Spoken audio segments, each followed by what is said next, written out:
alors Philippe et Jean, alors pourquoi Akhenaton? Pardon? Pourquoi Akhenaton? Pourquoi Akhenaton? Pourquoi veut dire pourquoi? Pourquoi? Je sais pas. D'abord, en fonction de ce que j'évoquais tout à l'heure, la volonté de faire conjoindre des champs, des intentions, des pratiques qui, a priori, dans la sphère des arts, sont complètement séparées et qui, ça fait partie des choses qui sont nées au début du XXe siècle, peut-être même avant, mais enfin bon, le champ de la peinture, du dessin, du graphisme, du visuel, et le champ de l'écriture, il y a longtemps que l'histoire de la poésie les a mis en contact, et particulièrement les poésies expérimentales. Donc, du point de vue possibilité et intérêt, ça paraissait évident. Jean, venant du domaine des arts plastiques, on va dire, de façon générale, et moi venant du domaine de l'écriture de façon générale aussi, de pouvoir essayer de travailler ensemble. Ça a conduit au concept, entre guillemets, d'Akhenaton. Bon, après on pourrait préciser. Par ailleurs, ta question, c'était le pourquoi. Pourquoi Akhenaton? Alors, Jean dirait, je lui enlève de la bouche, probablement ça aurait pu s'appeler Louis XIV, mais la volonté de l'appeler Akhenaton est venue de ce qui se passait à l'époque dans le domaine des recherches concernant Akhenaton, le vrai, le pharaon, et d'autre part Néfertiti, sa femme, qui était très jolie, paraît-il.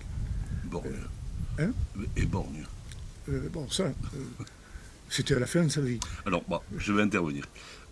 Tout ce que vient de dire Philippe, c'est tout à fait juste. Mais ça s'est passé après. Après quoi? Après la nécessité absolue de rompre une solitude. Solitude insulaire et solitude d'individus qui travaillant seuls. Bien sûr. Donc, ça s'est fait petit à petit. Philippe m'a donné un truc à prolonger, je l'ai prolongé, ainsi de suite, 2 ou 3 fois comme ça. Et puis la nécessité de trouver un lieu, oui. ce que Philippe avait, puisqu'il ne le dit pas, mais il était pêcheur à l'époque. Donc tout ça, ça a été... au début, c'était une commodité. Et puis on s'est rendu compte que petit à petit, on a écrit un livre ensemble, tout ça, et ce livre est... Manifestement, sans le savoir, ça a été une sorte de profession de foi, quoi. On a commencé à écrire des choses sans toutefois formuler nos envies, mais tout était écrit dès le départ. Oui. Mais tu m'as coupé la parole. T'en dirais pas de parler. Tu m'as coupé la parole concernant le nom. Bon, c'est amusant. Parce que l'Akhenaton en question, le pharaon, est quelqu'un qui a eu comme caractéristique, de rompre avec la religion officielle pour mettre au point, on ne va pas discuter de la théologie d'Akhenaton, mais enfin, le cercle y occupait une place essentielle, cercle solaire notamment. Et d'autre part, cette rupture avec la théologie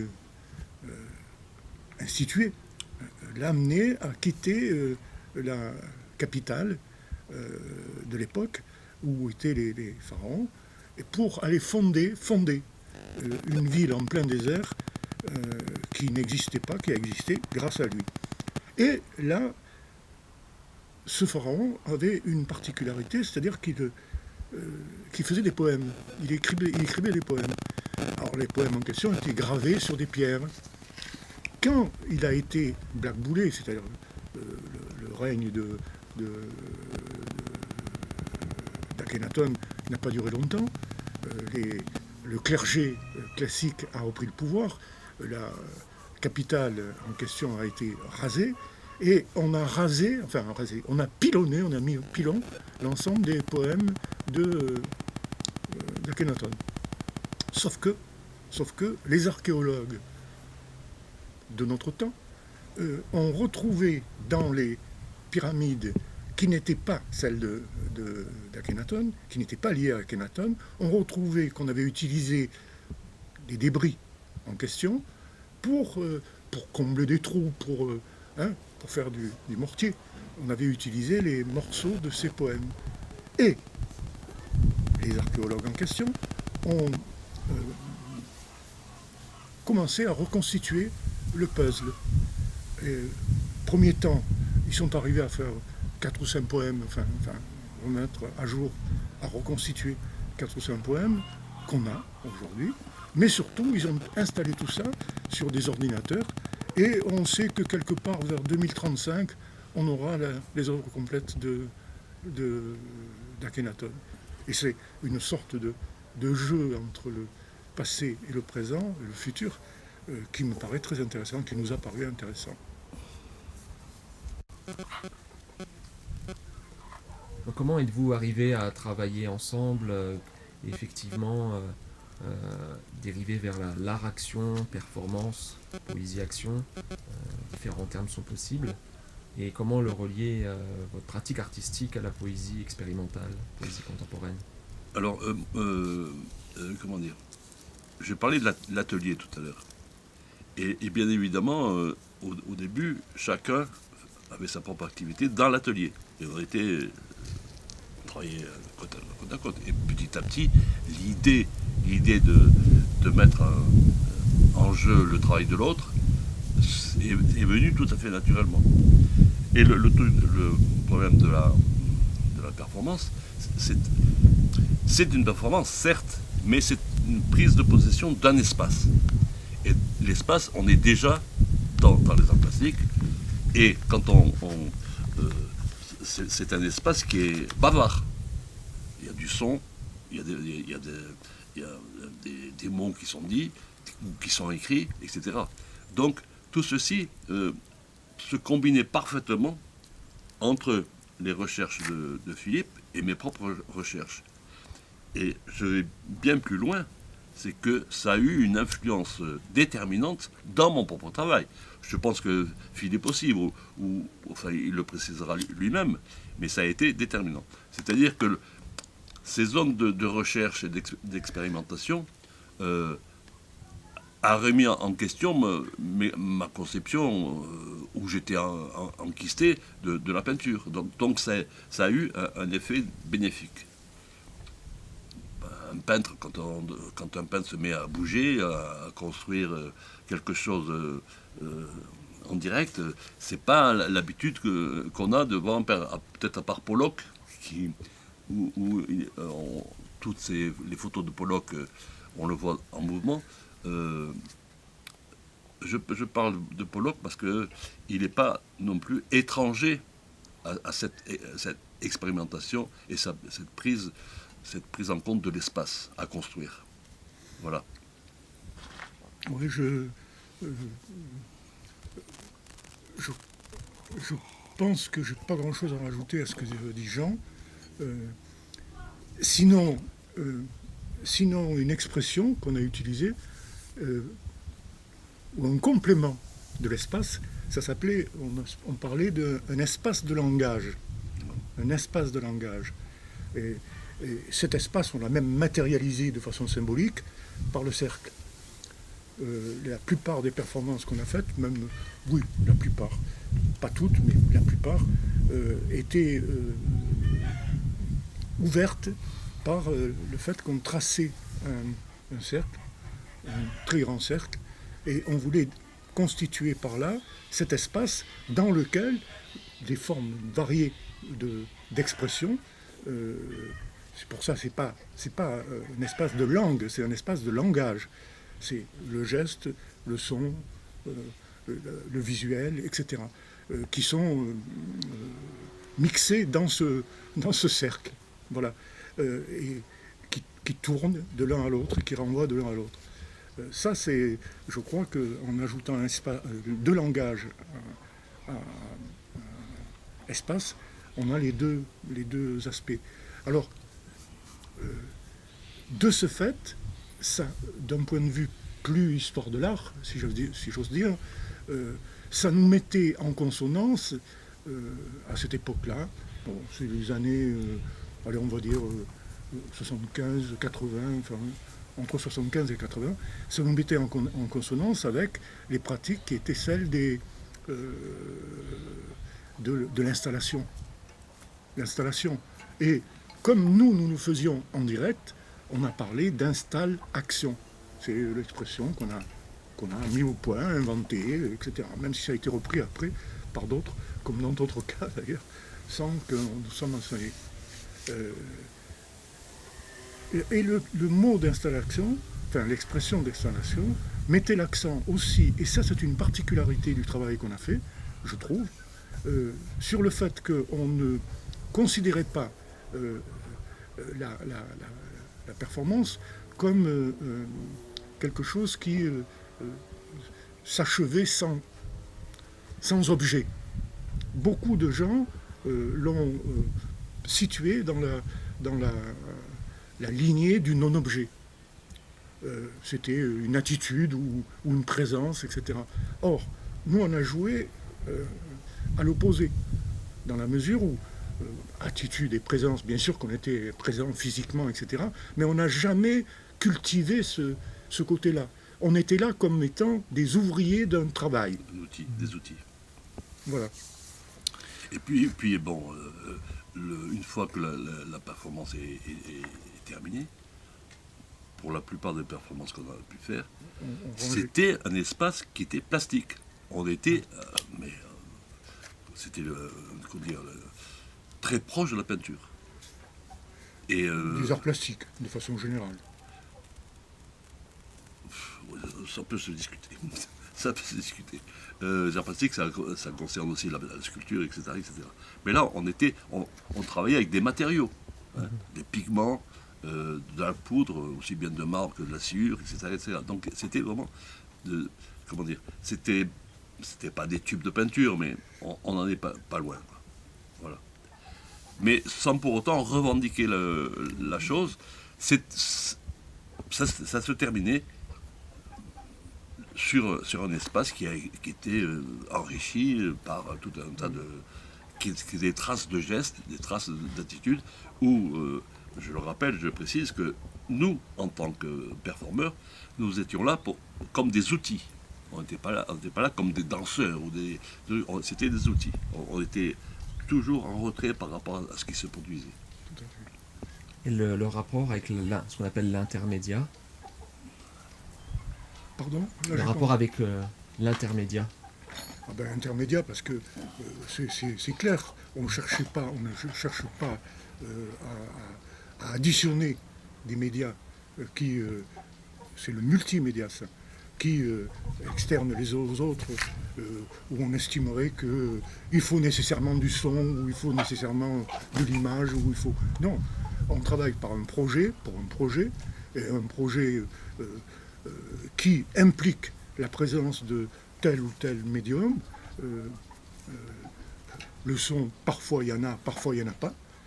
Parfois il joue un rôle très important, parfois il est secondaire, ainsi de suite. Pareil pour, comme on l'a dit souvent, tous les moyens sont bons. Je veux dire, on peut prendre un marteau comme on peut prendre un ordinateur. Ça dépend quel est l'objectif, ça dépend quel est le projet. Et la relation avec la poésie dite contemporaine. Comme le fait qu'on fabrique de la poésie, on n'en écrit pas, on la fabrique. Je ne pense pas qu'on se préoccupe beaucoup de la poésie contemporaine. Vous fabriquez la poésie. Voilà, on la fabrique. On l'écrit pas, on la fabrique. Oui, bon. Eh bien. Combat de coq.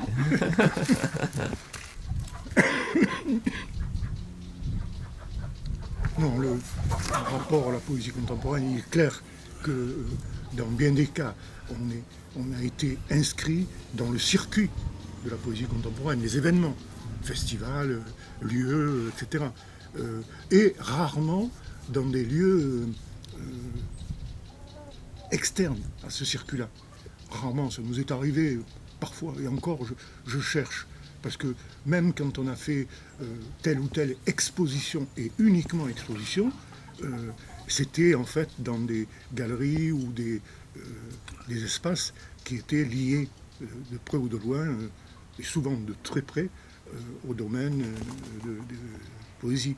Bon, dans ce sens-là, j'ajouterai simplement que à travers Dox, il est clair que on est en consonance ou en communication avec des pratiques qui sont celles des poètes contemporains. Mais c'est pas de l'orgueil, c'est pas de la vanité. Dans l'ensemble des performeurs et performances, il n'y en a pas beaucoup qui font des choses qui sont dans la même orientation que nous. Hein. Il n'y en a pas beaucoup. Je dirais peut-être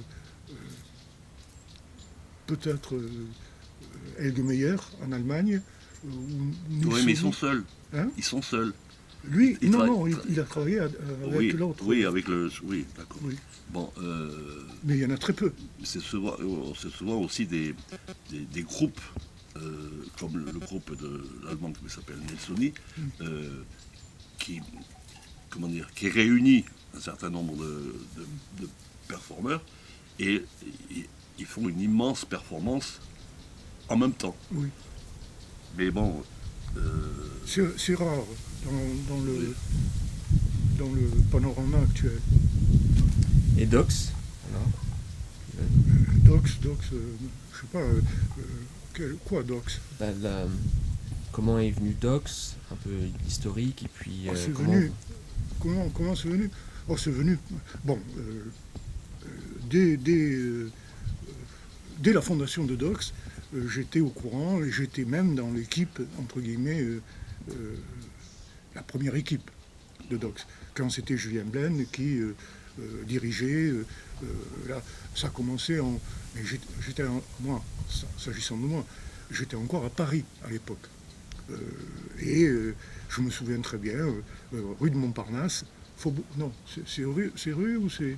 Boulevard de Montparnasse, chez Julien, quand il nous a annoncé qu'il voulait faire ce qui est devenu Dox, avant de partir pour l'Amérique latine. Donc il y avait pas mal de gens, enfin pas mal, un certain nombre.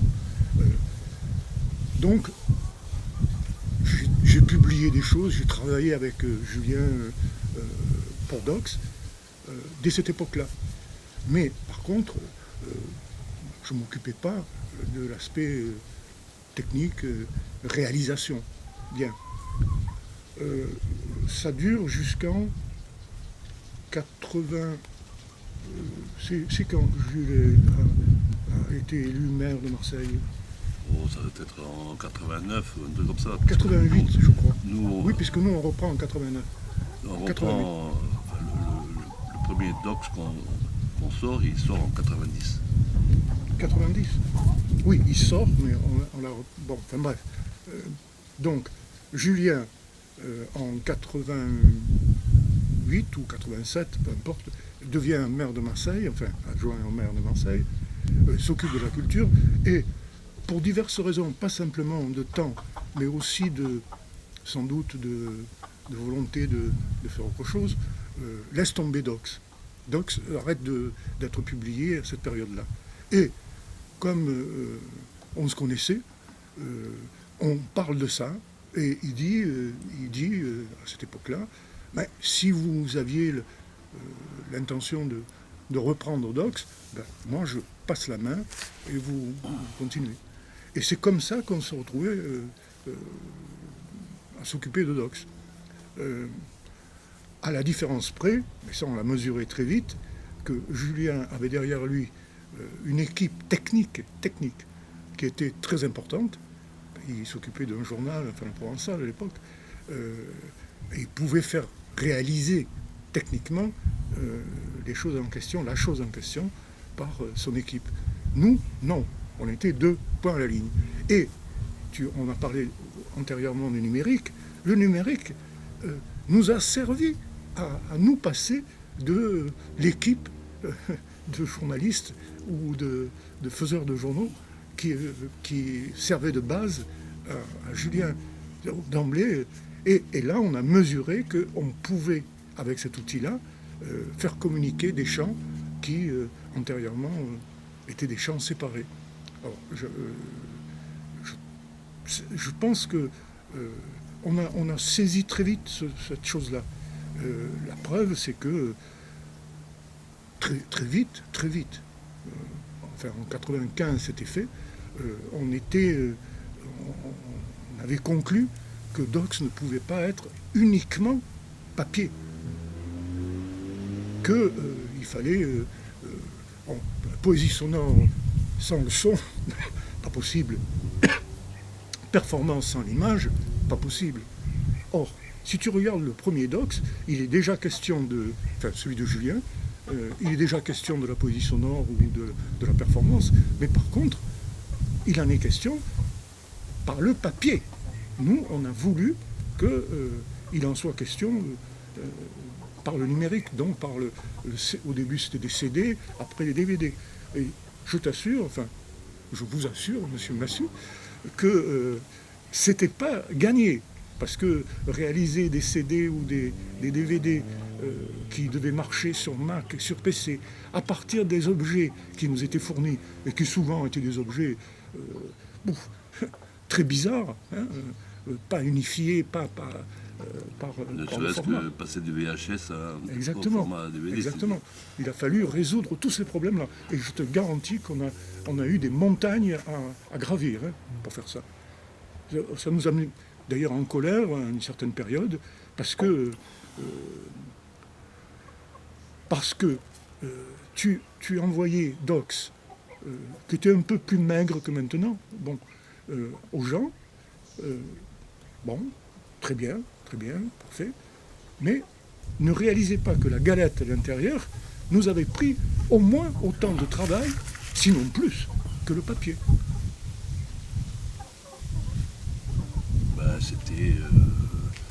C'était 6 mois dans l'année de travail, au détriment de notre propre travail. Mais est-ce que le doc, c'est pas une continuité aussi de votre travail personnel? Ça l'est forcément. Ça l'est forcément. Il y a une sorte de... Mais oui, c'est une continuité, c'est clair. Mais par contre, on n'a jamais cherché à tirer Docs à nous. C'est-à-dire, il y a des choses Akhenaton dans Docs, mais il n'y en a pas beaucoup. Pas tant que ça, où il y a des choses de Torre Grossa, où il y a des choses Castelar, tu vas trouver, mais on ne peut pas dire qu'on a, excepté sur l'aspect formel, on a institué une sorte d'appropriation, pas du tout, parce que c'était pas la manière du tout qu'on avait d'envisager Docs. Donc c'était pas une propriété privée.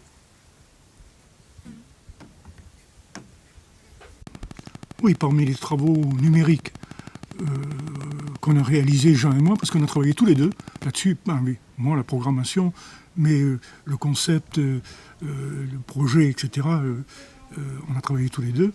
Il y a les programmes qui génèrent des images en fonction du son, le son pouvant être une musique ou pouvant être une voix. De façon un peu provocatrice, on a choisi non pas de prendre la grande musique, même contemporaine, on ne va pas prendre Henry, ou on va pas prendre... Bon, on a choisi ou Xenakis, on a choisi de prendre des chansons.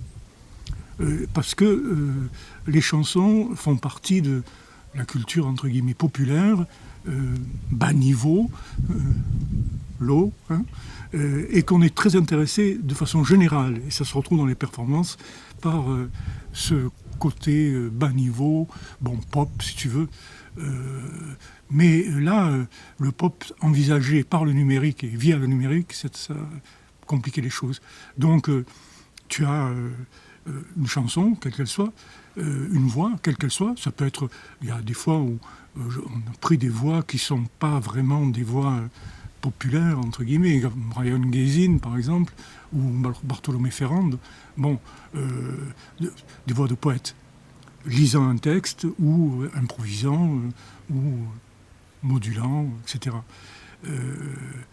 Mais la plupart du temps, c'est des chansons très connues et qui vont générer des images, non pas du tout de façon aléatoire. Là, on calcule, on se dit, voilà, il faudrait que, etc. Tu vois, mais c'est pas une vidéo. Là, tu changes le lieu dans lequel tu l'effectues, les caractéristiques acoustiques, si tu veux. Tu changes la musique, le cas échéant, ou la chanson, et la machine va te proposer quelque chose de différent, que tu n'auras jamais vu, et que tu ne reverras jamais. Parce que à tous les coups, il y a des paramètres qui interviennent, les échos, les gens qui toussent dans un coin, etc., qui vont modifier le résultat. Et les performances alors, si tu peux m'en dire un peu plus? Alors, les performances, je crois qu'on a déjà évoqué l'idée ce matin, quand Jean était là, qu'on voulait qu'il y ait une dimension, en général, pas toujours, hein, on n'est pas commandé par un système, justement pas. Et puis il y a une fonction, dans la performance, il y a nécessairement une adaptation à un lieu précis, à un moment précis, ce qui fait que, d'ailleurs, tu ne recommences jamais la même performance. Et que c'est contextualisé dans tous les cas, indépendamment même du contexte spatial, réel, etc. Je veux dire, le contexte sociopolitique dans lequel tu l'effectues intervient. Évidemment, ça peut être des aspects très concrets, très basiques. Hein. Je me souviens, par exemple, il y a une performance dans laquelle alors, celle-là est intéressante parce que elle met en jeu les deux, Jean et moi, et d'autre part, elle met en jeu le hasard, puisqu'on en parlait du hasard ce matin. Il y a donc, au départ, un cube qui est fait avec des parpaings, et il y a une centaine de parpaings, peut-être un peu moins, je ne sais plus. Sur certains, il y a des mots, pas tous, il y en a qui où il n'y a rien d'écrit. Jean va tirer au sort, un parpaing, va construire une espèce de chemin, et il va falloir que moi, avec ce qui sort comme mot, je construise un objet. Et lui agit mécaniquement, et moi je suis soumis à cette espèce de pression systémique, puisqu'il prend un mot, il faut que j'en fasse quelque chose, il faut que j'agence quelque chose, et que ça fasse au final un texte ou de nature poétique. Voilà. Alors, cette performance-là, on l'a réalisée, pas beaucoup.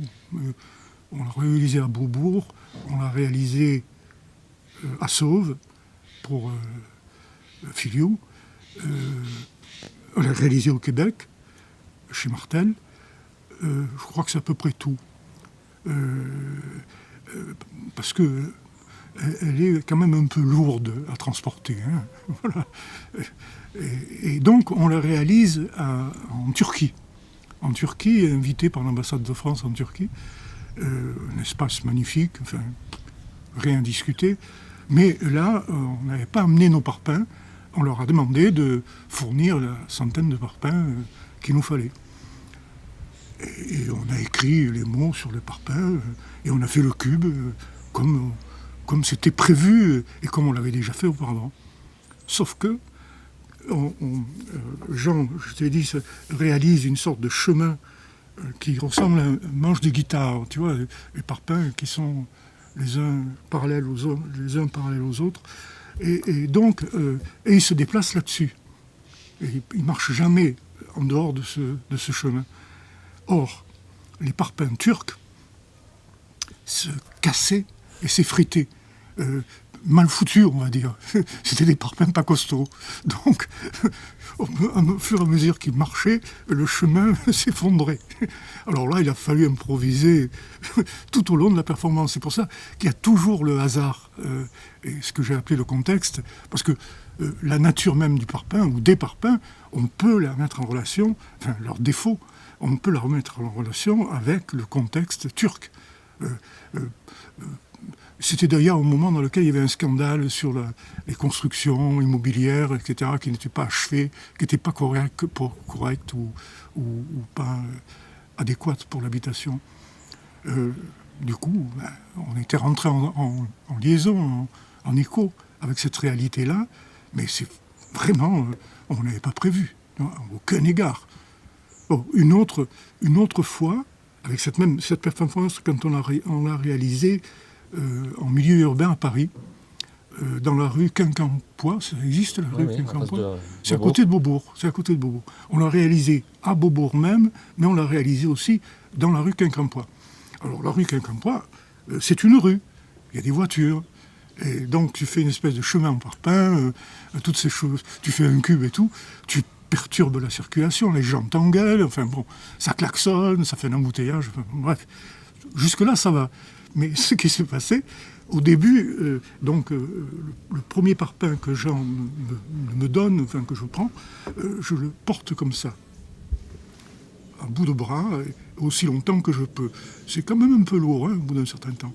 Là, à ce moment-là, il y a un mec qui passe à pied, un arabe, à vue de nez, bon, et qui me dit « T'embauches, patron ?»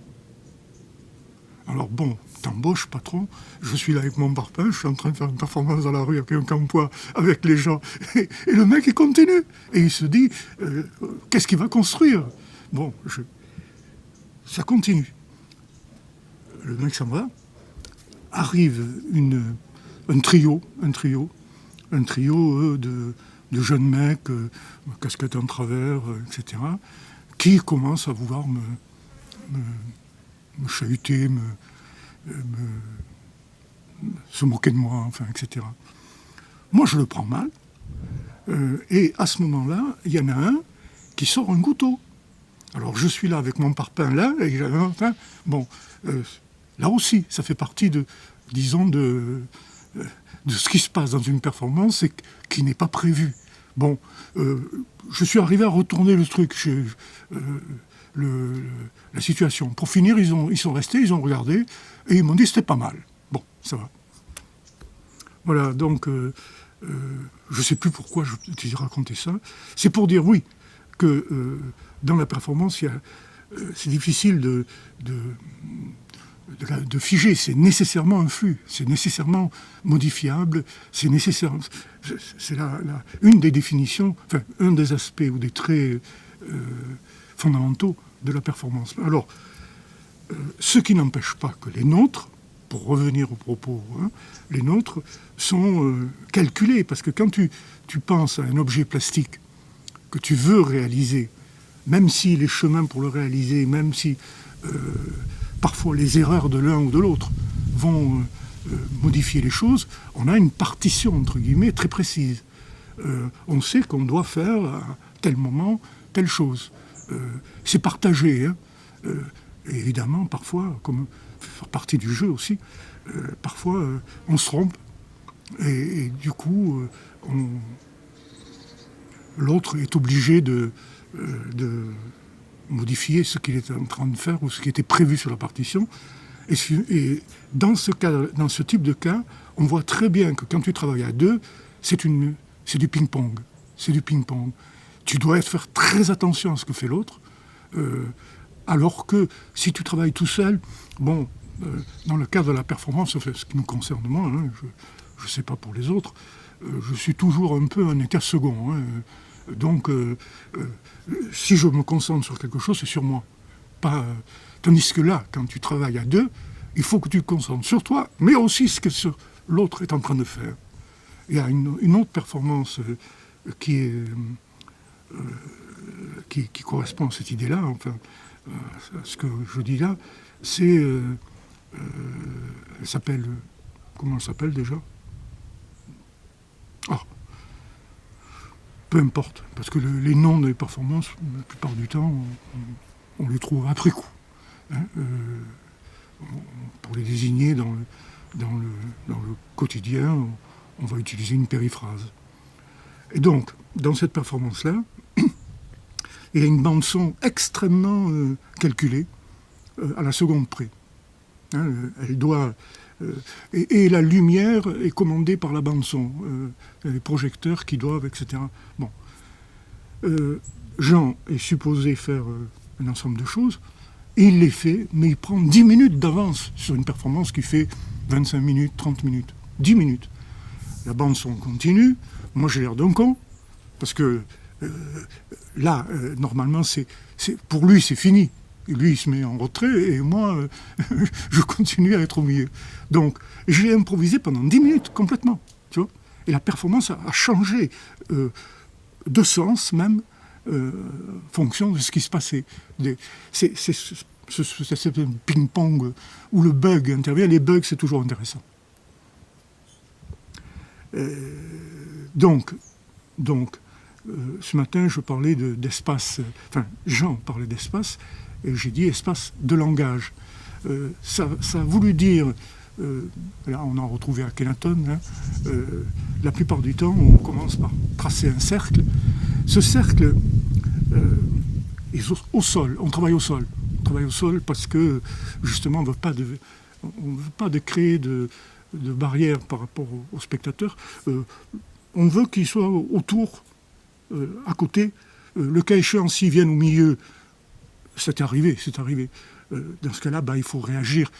Dans ce cas-là, je les jette un peu violemment à l'extérieur pour leur signifier que la poésie et la performance poétique, c'est la construction d'un espace d'écoute partagé. Et donc, celui qui ne fait pas attention, est en train de discuter, va au milieu du truc, dehors. Alors, le cercle a une dimension, donc, un peu, on pourrait dire, un peu tragique. C'est aussi ce sur quoi on met l'accent. C'est la scène, entre guillemets. La première fois qu'on a fait ça, et la performance qui correspond à ça, la première performance qui correspond à ça, le cercle, la performance tourne autour de la place Tiananmen. La place Tiananmen et les massacres qui ont eu lieu sur la place Tiananmen au moment de la Révolution culturelle, enfin après la Révolution culturelle, ou pendant, etc. Et là, c'est pareil, on fait le cercle, et il va se produire un ensemble de choses plus ou moins contrôlées, plus ou moins prévues, anticipées, et parfois qui dérapent.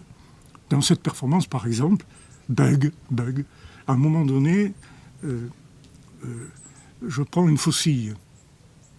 Ça ne surprendra pas dans une performance de ce genre-là, enfin, vu le thème, mais je l'aiguise avec une pierre à aiguiser pour faire de la musique.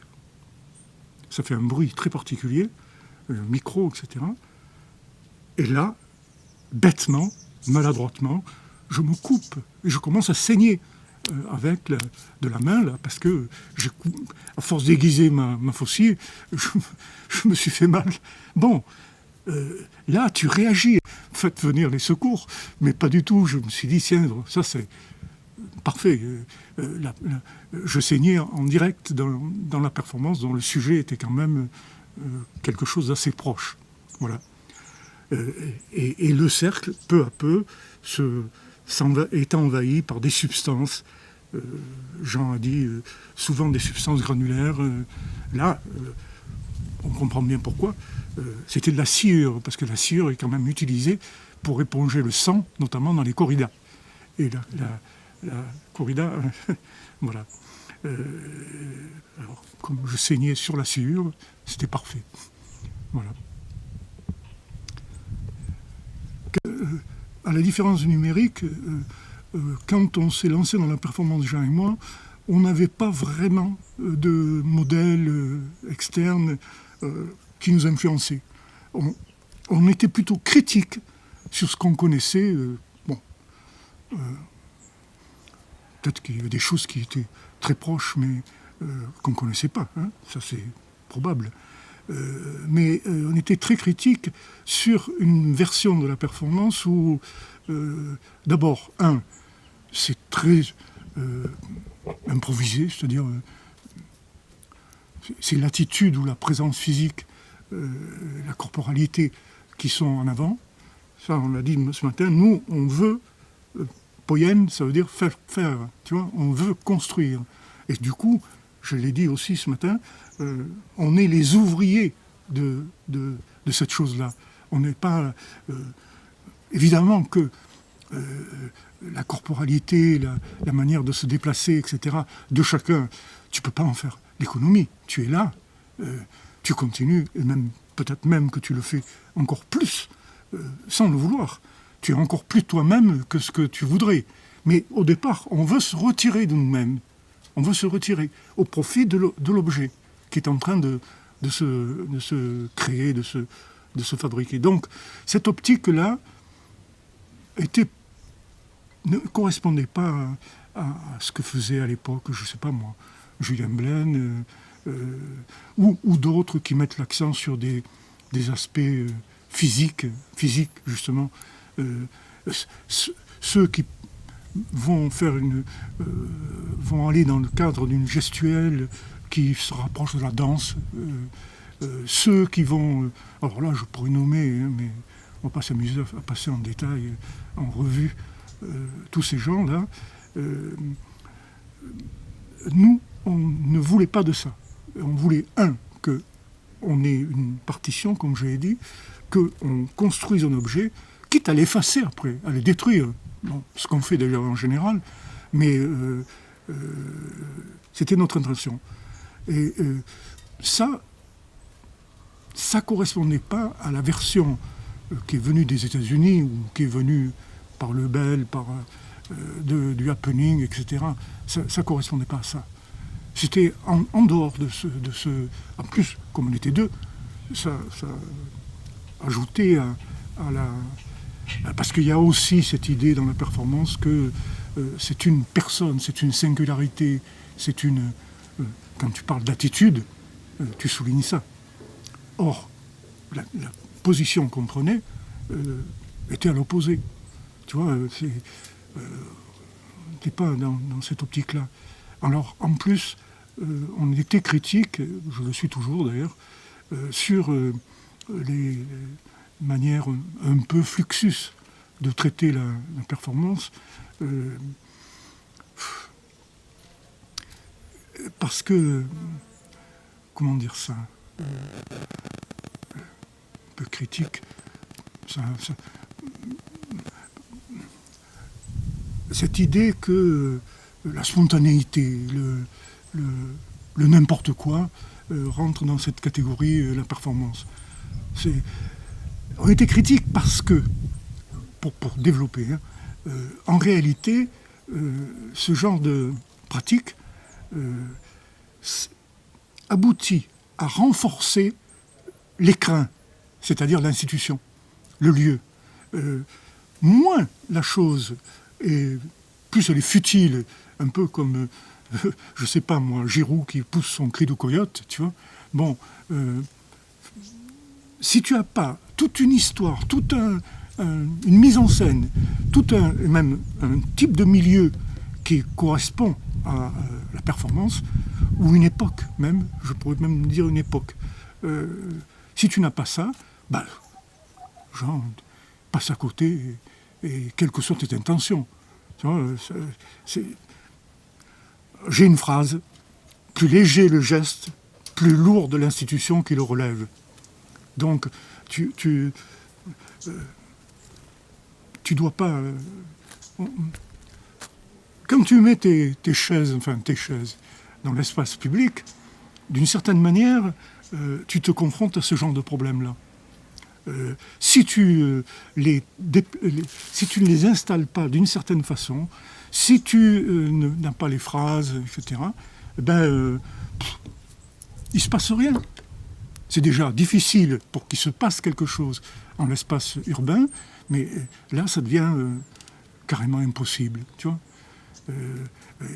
Et ça ne marchera, ou fera semblant de marcher, que si il y a le conservateur, le critique, le photographe et tout ce qui s'ensuit. Plus léger le geste, plus lourde l'institution qui le relève. Voilà. Nous, de ce point de vue-là, on était en porte-à-faux par rapport à ce genre de choses. Je vais prendre un exemple qui est très peu connu. Hein. Je veux dire, des choses qu'on a faites, qu'on n'a pas recommencé d'ailleurs. On est invité par Tarcos et Bérard, qui habitaient ensemble à l'époque dans les Alpes de Haute-Provence, je ne sais plus où, je ne me souviens même plus le nom. Et ils étaient arrivés à monter leur truc là, entre Fort-Calquier et des lieux alentours plus ou moins paumés. Et alors, on avait à faire 2 interventions. Le matin, il fallait... Alors, ça, c'est un défi. Il fallait aller faire de la poésie dans le PMU, au PMU. Pendant que les gens, c'était le dimanche, pendant que les gens jouaient les chevaux et qu'à la télévision qui montrait les canteurs, etc.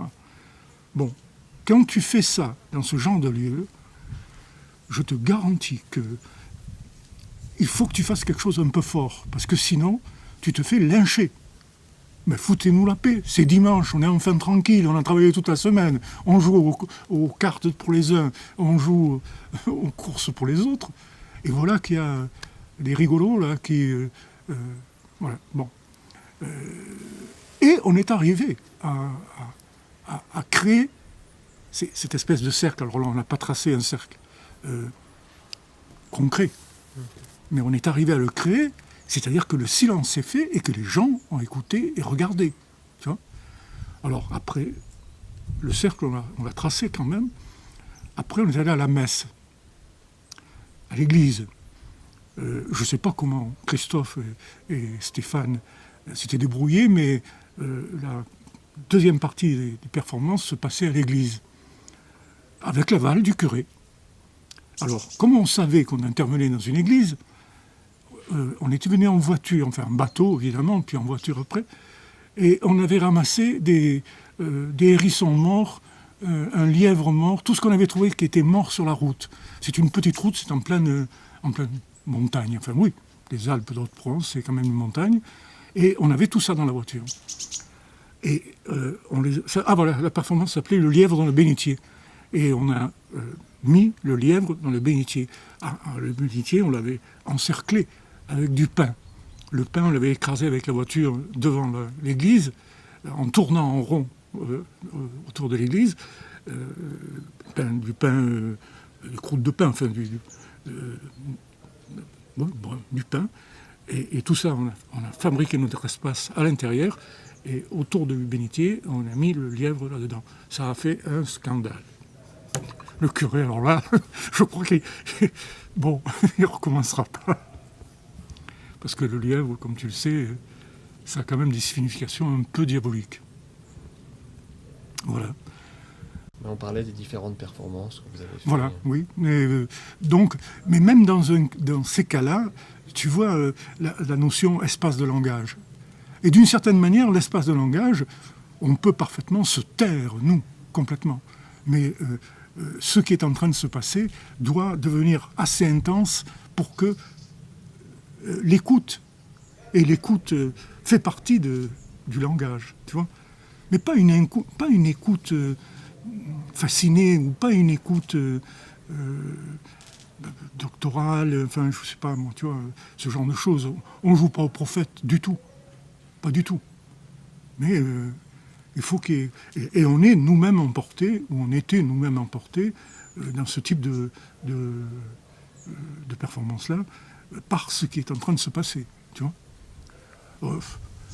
Mais bon,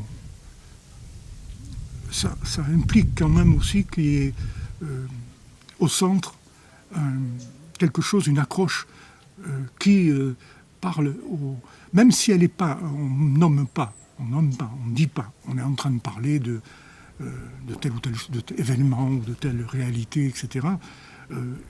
Elle y est présente symboliquement, partiellement, fugacement, etc. Quand on est allé en Pologne, où on a fait un cercle, une fois de plus, et où le propos c'était la Syrie, ce que j'appelle le propos, le thème, si tu veux, et qu'après on l'a, le cercle, là, c'était pas des graines, c'était des gravats. Des gravats qu'on avait récupérés dans toutes les maisons en ruine, parce qu'en Pologne aussi il y en a, des parpaings brisés, etc. C'est grand le cercle, hein, il fait 4 mètres de diamètre, tu vois, ou 5 mètres même, parfois. Et donc, on les brisait en direct, on les massacrait en direct. Et puis alors après, il y a passé d'autres choses, mais enfin, passons.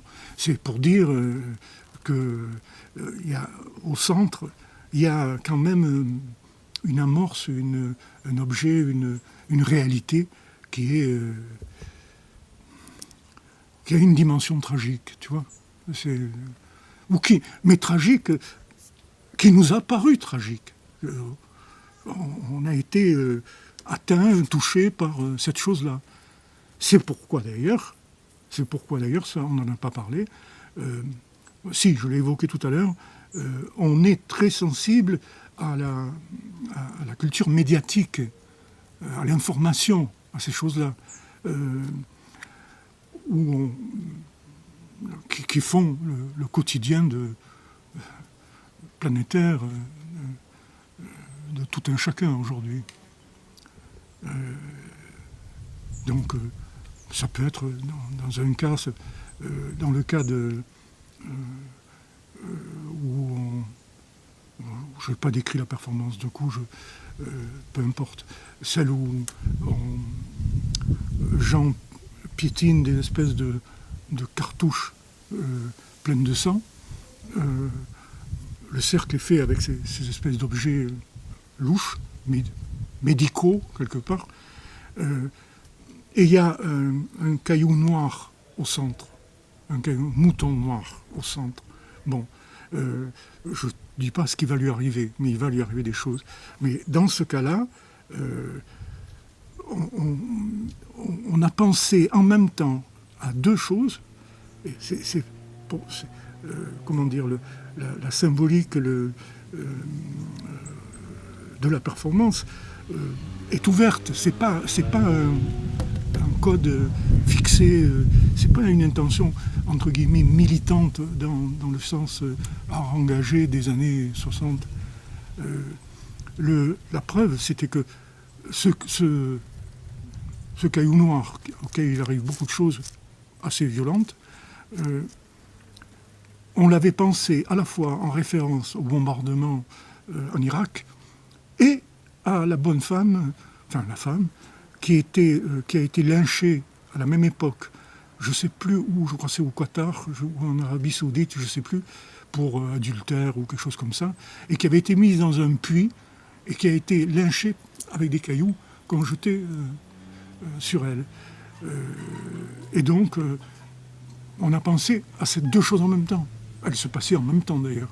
Mais c'est pour dire que tragique, liaison à l'information, ça ne veut pas dire nécessairement quelque chose de codé de façon militante, entre guillemets. On ne dit pas de ce qu'on avait en tête. On ne le dit jamais, ni avant, ni après.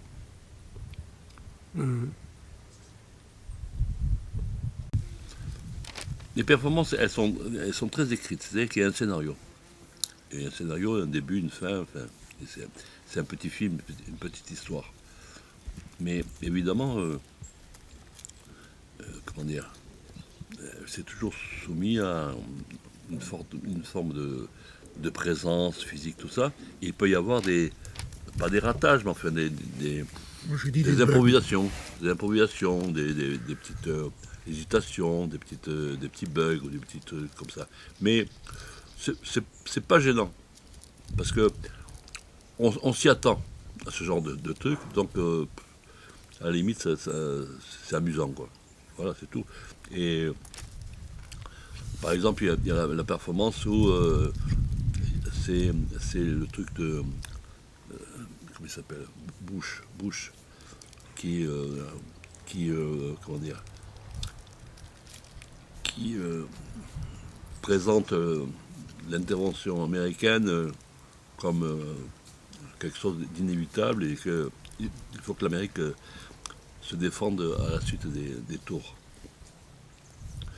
Et là, on a fait une performance avec des petits magnétophones qui tournent et qui diffusent... comment ça s'appelle, qui diffusent essentiellement des slogans. Des slogans. Et il y a un magnétophone où, à l'ancienne, qui est une bande comme ça, et qui tourne, et je tire la bande, et suivant comment dire, la traction que je peux faire sur la bande, ça fait... Et en fait, c'est Bella Ciao qui est diffusé. Et au milieu, il y a des fossiles de marteaux qui sont lancés et qui atteignent les magnétophones. Alors des fois, le marteau tombe sur le magnétophone et le magnétophone il fait... Voilà. Et tout ça, ça fait partie du jeu, quoi. Il y a un petit côté... il y a les spectateurs. Il y a des fois, les spectateurs rigolent. Enfin, voilà, et alors, par contre, des fois, c'est extrêmement cerné, précis.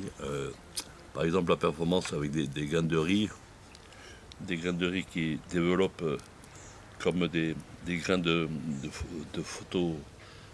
comment ça s'appelle, de photos, oui, de lumière, des graines de lumière qui dévoilent une diapositive qui est projetée comme ça. Ça, c'est beaucoup plus, comment dire, précis. On peut pas C'est un cercle aussi. Oui, se lancer dans des improvisations. Voilà. En fait, pour moi, une performance, c'est une œuvre. C'est-à-dire une œuvre au sens où c'est quelque chose qui commence et qui finit et qui se tient en elle-même. Donc, bien sûr qu'il y a des, comment dire, des moments d'improvisation, mais c'est pas vraiment de l'improvisation, c'est quelque chose qui se déroule comme ça malgré soi, suivant les événements du moment. Mais c'est une œuvre. C'est tellement une œuvre qu'en général, lorsque c'est fini, on remballe. C'est-à-dire, l'œuvre s'est développée et on la remet en elle-même et il n'y a plus rien. Au début, il n'y a rien, à la fin, il n'y a plus rien. Voilà. Donc, en ceci, c'est une œuvre. Oui, dans le meilleur des cas. Hein. On l'a même formalisé, si je peux dire, pour le temps immobile, celle pour la place Tiananmen, que j'ai évoquée tout à l'heure. Parce que là, on a fabriqué, après coup, une boîte, dans laquelle il y a tout ce qui est nécessaire pour réaliser cette performance-là. Et on a tout emballé, c'est un objet. Alors là, c'est carrément un objet. Tu vois, ça fait partie des questions que j'aimerais poser aux performeurs. C'est là, peut-être tu te rendrais compte de l'importance ou pas de la partition, de la rigueur, de la volonté de construire un objet, etc.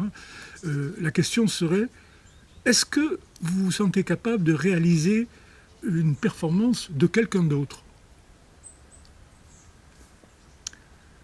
Est-ce que une performance peut être faite et évidemment transformée, ça c'est sûr. Si tu changes le performeur, tu vas changer nécessairement quelque chose. Mais est-ce que c'est faisable? L'album, c'est vraiment dur. C'est vraiment très dur. Une fois, on est un peu, comment dire, attristé par ce que l'on voit. On est tellement loin de tout. Mais on n'est pas au bord du monde, on est au centre du monde.